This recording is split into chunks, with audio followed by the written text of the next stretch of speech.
La volonté d'aboutir était partagée par les sénateurs et députés. La commission mixte paritaire a donc trouvé une rédaction commune sur le projet de loi fonction publique en réglant les derniers points sur lesquels les versions du Sénat et de l'Assemblée divergeaient.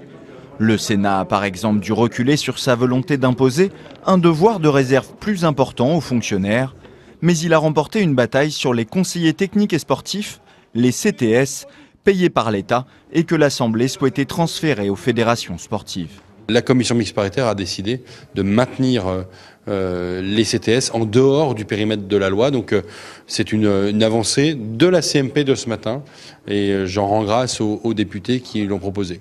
Dans cette ambiance constructive, les députés ont également accepté les règles déontologiques plus rigoureuses pour les fonctionnaires aux hautes responsabilités comme ceux de l'Élysée.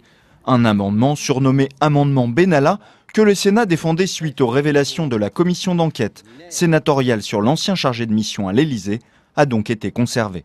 Sur la déontologie, il y a beaucoup d'apports du Sénat qui étaient très intéressants, qui venaient équilibrer en fait un certain nombre de choses sur lesquelles on ne s'était pas attardé parce qu'on a eu d'autres batailles à mener à l'Assemblée. Et du coup, on voit bien le jeu très complémentaire des deux chambres. Sur ce texte, c'était vraiment cet exercice-là. Sur l'esprit général du texte qui permettra notamment un recours accru aux contractuels, la gauche a tenté de s'opposer, en vain, dénonçant une connivence entre la République en marche et les Républicains sur ce texte. Considérant que s'il y avait des progrès en matière de déontologie, on était très inquiets de tout ce qui concernait et le dialogue social et la place des contractuels dans la fonction publique. Et dans l'ambiance générale du moment, il ne nous paraît pas opportun d'apporter ces modifications au fonctionnement de la fonction publique. Le secrétaire d'État Olivier Dussopt, qui avait porté le texte, s'est lui félicité de cet accord entre le Sénat et l'Assemblée, qui ouvre la voie à la mise en place de cette réforme.